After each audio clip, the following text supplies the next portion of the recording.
Assalamualaikum warahmatullahi wabarakatuh. Nama saya Lailatul Mahfira dari kelas 22B NIM 221F10119, Prodi Pendidikan Luar Biasa mata kuliah Pendidikan Anak Berkesulitan dan Lamban Belajar. Dosen pengampu Renala Tamakismawiyati SPD MPD. Tare Zamenpar merupakan sebuah film yang menceritakan tentang seorang anak yang duduk di bangku kelas 3 SD yang bernama Ihsan Nadiksur Awasti. Anak ini dicap sebagai anak yang bodoh dan nakal. Dia juga sering tidak mengerjakan PR sehingga guru-guru sering menghukumnya. Dia juga memiliki beberapa hambatan di dalam belajar seperti menulis dan juga membaca. Ihsan juga sulit untuk membedakan huruf-huruf yang hampir mirip seperti B, D, dan P. Serta ia juga sulit untuk membedakan kata-kata yang bunyinya mirip seperti pot, ring, dan sing.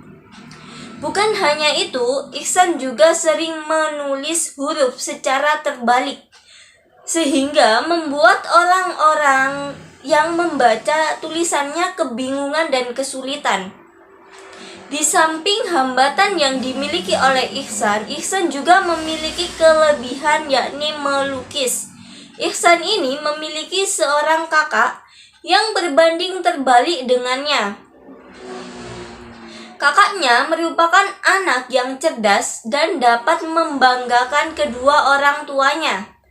Ibu Ihsan sering mengajarinya untuk menulis maupun membaca, tapi Ihsan sering melupakan pelajaran-pelajaran yang telah dipelajari sampai sang ibu ini merasa lelah untuk mengajarinya. Ihsan pernah diancam untuk dimasukkan ke dalam sekolah asrama jika dia itu tetap mengulangi perbuatan nakalnya. Hingga suatu hari Ihsan ini ketahuan membolos sekolah dan pergi berjalan-jalan sendirian mengelilingi kota. Akhirnya orang tua Ihsan ini memutuskan untuk memasukkan Ihsan ke dalam sekolah asrama. Meskipun telah berpindah ke dalam sekolah asrama, Ihsan ini masih sering dihukum oleh guru-gurunya. Dan di sekolah asrama rasanya tidak ada bedanya dengan sekolahnya sebelumnya.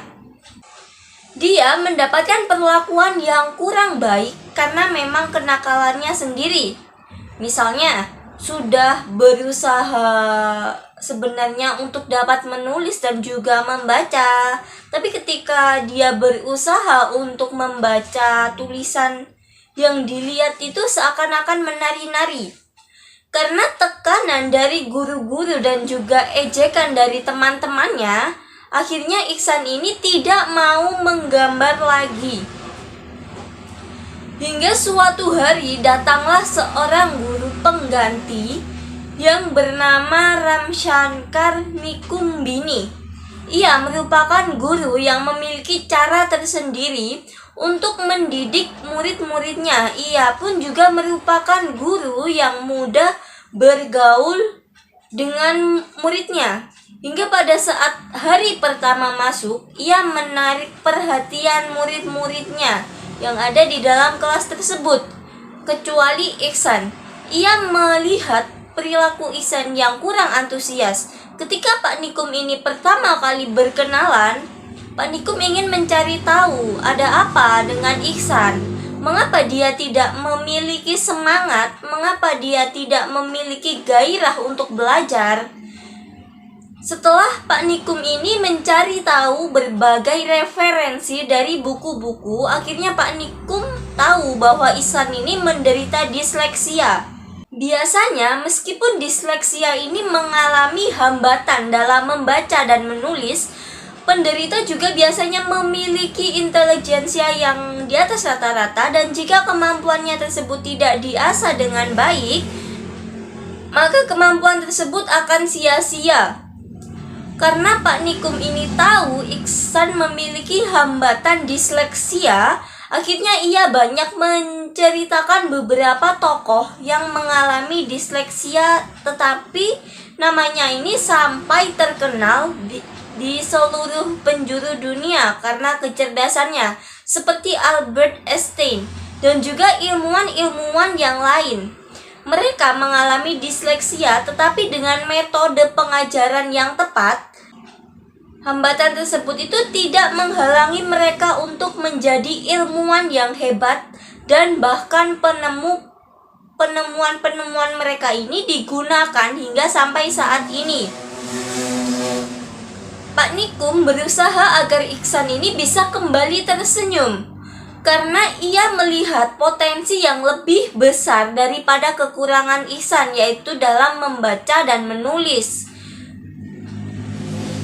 Dengan menunjukkan kehebatan Iksan kepada orang lain, ia juga memberikan pembelajaran gratis kepada Iksan agar ia dapat mengatasi kesulitan menulis dan membacanya.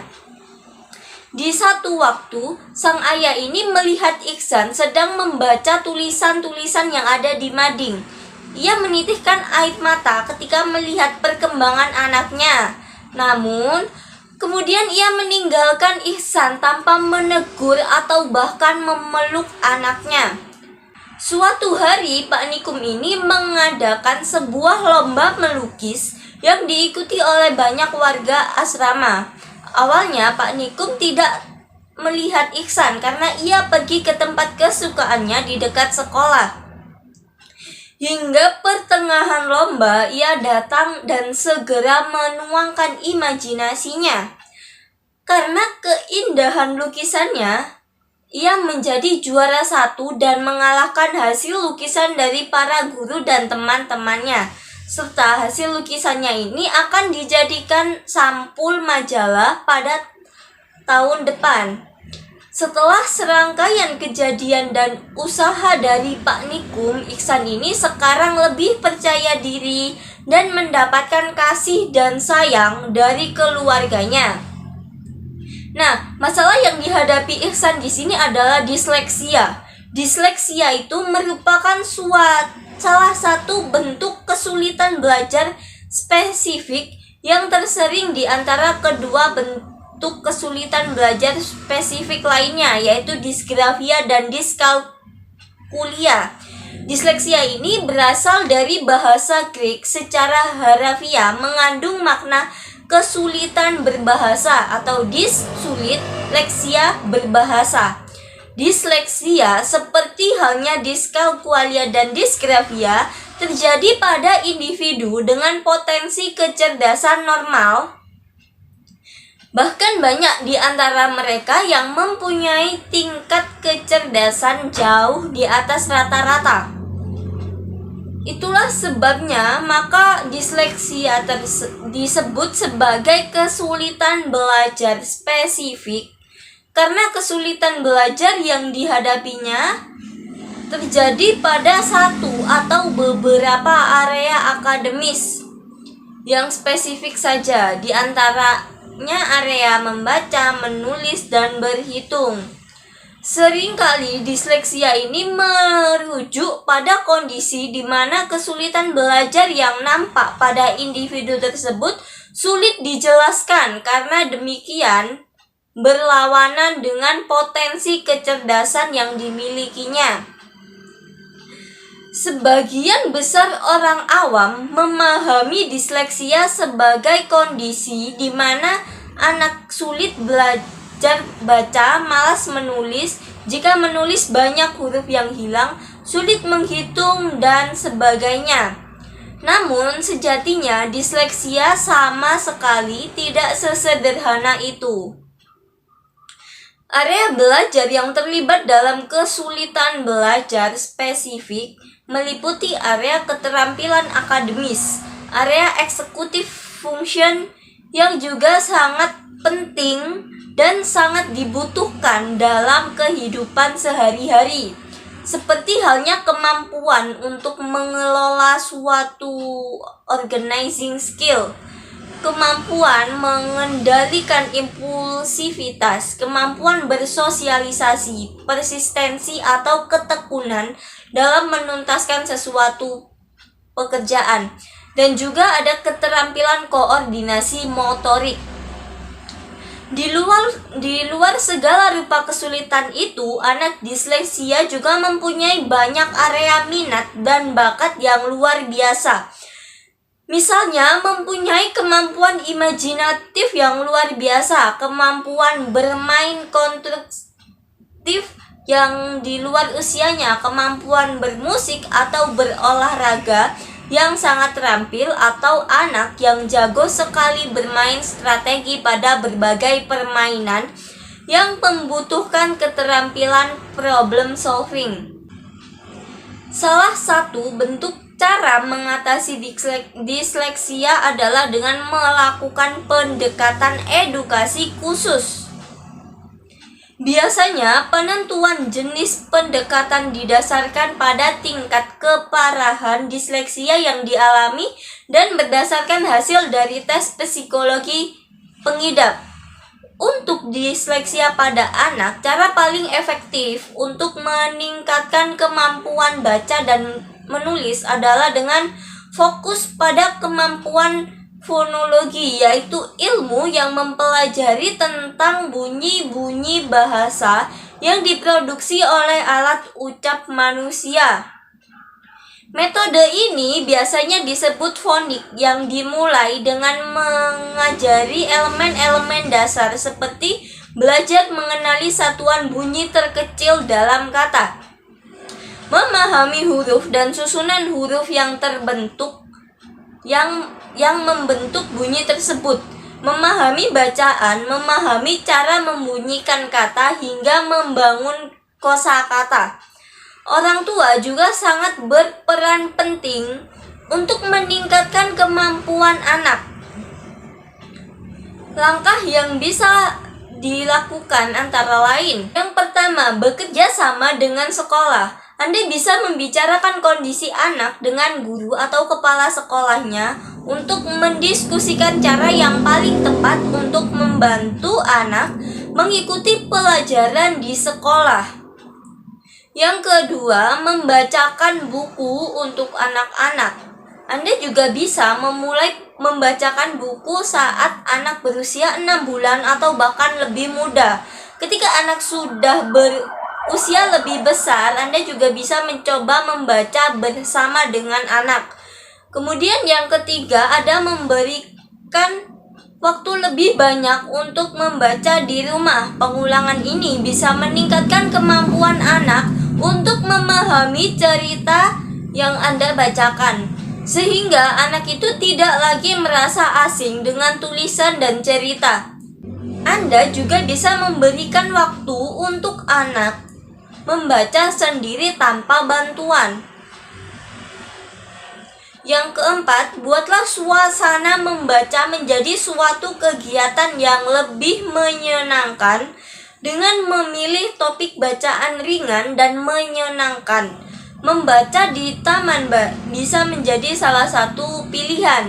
Yang kelima, menyemangati dan membujuk anak untuk membaca buku, kemudian mendiskusikan isinya bersama-sama. Yang keenam, jangan pernah mencela bila anak itu melakukan kesalahan, agar kepercayaan diri anak itu bisa dibangun. Metode edukasi bukan hanya berguna untuk anak yang mengidap disleksia saja, tapi bisa juga diterapkan untuk remaja dan orang dewasa untuk meningkatkan kemampuan baca dan tulis mereka. Bisa juga dengan menggunakan bantuan teknologi seperti program komputer dengan perangkat lunak pengenalan suara. Yang perlu diingat di sini adalah penanganan disleksia itu memerlukan waktu dan tenaga yang tidak sedikit. Maka dari itu, keluarga dan juga pengidap ini disarankan untuk bersabar dalam menjalaninya. Dukungan serta bantuan dari anggota keluarga serta teman dekat akan sangat membantu. Kesimpulan yang ada di dalam film Tari Zaman Par ini, masyarakat menganggap bahwa syarat orang yang mampu berkompetensi adalah orang-orang yang normal dan selalu mendapatkan nilai yang tinggi dan memuaskan. Padahal, setiap anak itu dilahirkan dengan memiliki keterampilan yang unik sesuai dengan passion mereka masing-masing. Orang tua itu tidak seharusnya mengeksploitasi anak untuk menjadi seperti ambisi mereka, karena hal tersebut dapat merusak mental dan bakat seorang anak. Jadi, dampak komunikasi interpersonal yang terjadi antara guru dan siswa disleksia awalnya kurang efektif karena guru-guru yang mengajar Ihsan ini belum memahami kalau Ihsan ternyata penderita disleksia. Sampai akhirnya datanglah Pak Nikum sebagai guru baru yang juga mempunyai riwayat penyakit disleksia. Pak Nikum berusaha memberikan pengobatan kepada Ihsan dengan cara merubah metode pembelajarannya. Dalam menangani Ihsan, Pak Nikum ini menggunakan beberapa metode pembelajaran khusus untuk anak penyandang disleksia. Di antaranya ada metode multisensori. Metode ini mendaya gunakan kemampuan visual atau kemampuan penglihatan siswa, audioteori atau kemampuan pendengaran, kinestetik atau kesadaran pada gerak, dan juga taktil atau perabaan pada siswa. Yang kedua ada metode fonik. Metode fonik memanfaatkan kemampuan audiotori dan visual anak dengan cara menamai huruf sesuai dengan bunyinya. Yang ketiga ada metode linguistik, metode yang mengajarkan siswa disleksia mengenal kata secara utuh. Metode ini menekankan pada kata-kata yang mirip. Dengan adanya penekanan diharapkan bisa membuat siswa ini mampu menyimpulkan sendiri pola hubungan antara huruf dan juga bunyinya. Yang keempat ada metode Vernal. Metode ini menggunakan materi bacaan yang dipilih dari kata-kata yang diucapkan oleh siswa, dan setiap kata diajarkan secara utuh. Yang kelima ada analisis kelas. Melalui metode analisis kelas, siswa dibimbing untuk mengenal kelompok-kelompok huruf sambil melihat kata secara keseluruhan. Metode ini menekankan pada latihan audiotorik dan visual yang terpusat pada kata yang sedang dipelajari. Dan metode-metode pembelajaran lainnya seperti berhitung menggunakan anak tangga, bermain puzzle dan game pada laptop agar daya ingat dan kreativitas Ihsan ini semakin kuat. Akhirnya Pak Nikum berhasil dalam meningkatkan prestasi belajar Ihsan dan ia mampu menghilangkan rasisme terhadap siswa disleksia saat itu. Nah, alhamdulillah itu tadi resum mengenai film Tari Zaman Par. Apabila ada salah kata atau pengucapan, mohon dimaafkan. Terima kasih. Assalamualaikum warahmatullahi wabarakatuh.